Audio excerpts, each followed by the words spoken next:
When the 2025 Tenere was announced, I still own my KTM 890 Adventure R, and I was really tempted to buy the 2025 model. But after some research and test riding, I actually bought a 2024 model. And in this video I'm gonna talk about why I did that and maybe why it's a good choice for you too. Just some clarifications. I will mostly compare the T7 Rally against the T7 Extreme because those are the bikes that fit my riding style the best with the updated suspension.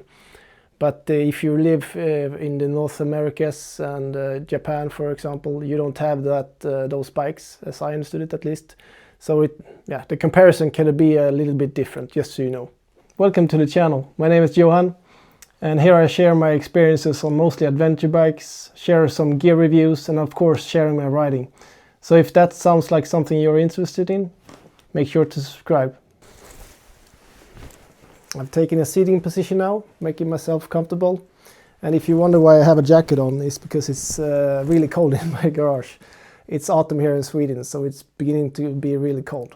But let's start with my thoughts on the 2025 model. So what do I like of the 2025 Rally version? It looks amazing. I mean, just the Rally color almost made me buy it directly.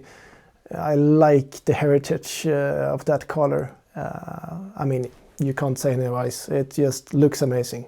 That's number one. And second of all, we have an updated tank on the 2025 model. So the tank is a bit lower and moved to the front. So you have more weight on the front, as I understand it. And also, since the tank is moved a bit front, the seat is also moved a bit front, as I understand. So that's a plus in my book, that you get the weight a bit lower and to the front. Also have the updated headlight on the 2025 model, and it's a bit more squared compared to the round ones on this one, and it looks really good, I think at least. And also I really like that they have updated suspension on the 2025 Rally.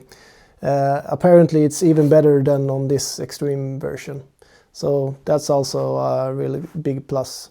Now over to the stuff that I wasn't so excited about. They have added a lot more tech on the 2025 models, thanks to the ride-by-wire and the throttle. And that's just to meet the regulations of the Euro 5 Plus, as I understand it. And for me, that's not a big plus. I like to have it less tech, to be honest. And as I said, now we don't have a cable throttle, and I really like the feel of a cable throttle.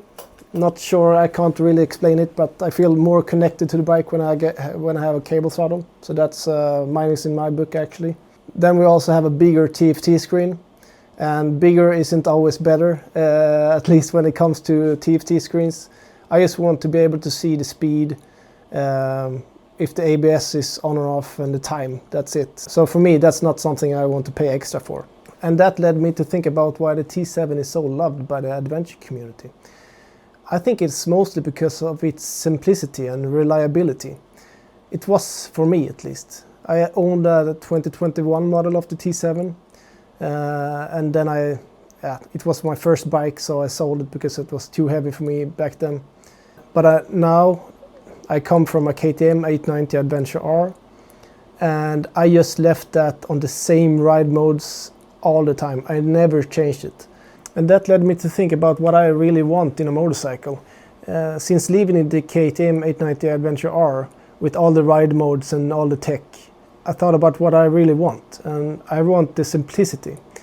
I really like the simplicity of just you and a bike, not having all the tech intervening.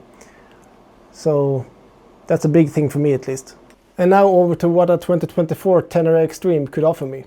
I mean, we have less tech. We don't have any ride modes. The only thing I can do is turn off the ABS.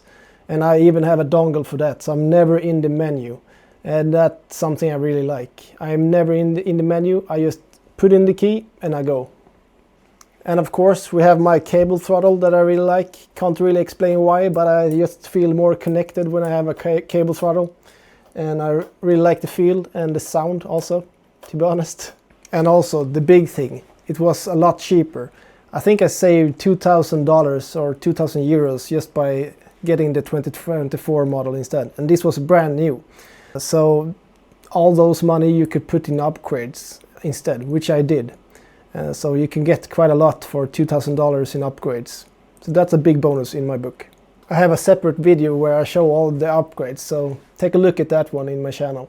On the 2024 model I could also get the one-finger clutch from KML, and I don't think it's available on the 2025, not yet at least. And that's something I really like. I had it on my 890, as I said in previous videos, and I just like to have a wider friction zone on the T7, so that's a big thing for me actually. So what did the 2024 Tenere Extreme lack that I really wanted in the rally version on the 2025? First of all, I really like the light blue heritage rally color on the 2025. I would have liked to have that actually. And also, I really like that the tank was a bit lower and moved to the front. That was something I really would have liked to have. But I also tested the bike and I didn't really feel a huge difference. So it wasn't a big enough reasons to actually buy the 2025 instead.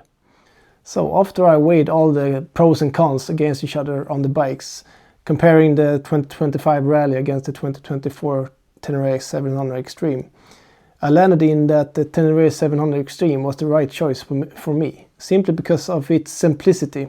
As I said, simplicity is a big thing for me.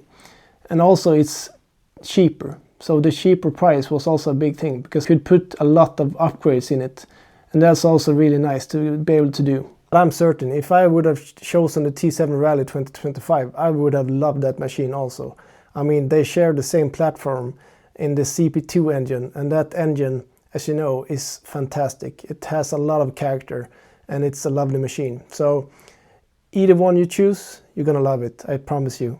And this is just my thoughts on the matter. I probably have missed a lot of things that are important to you guys, but I listed what's important for me on the bikes. So yeah, give me your thoughts on this. I hope this helped someone that was in the same process that I was. I mean, choosing between two great bikes is not easy. At least I maybe started some thoughts in your head, and that's the goal of this video. So if it helped, make sure to give a thumbs up and make sure to subscribe if you liked it. And I will see you soon again. Bye bye.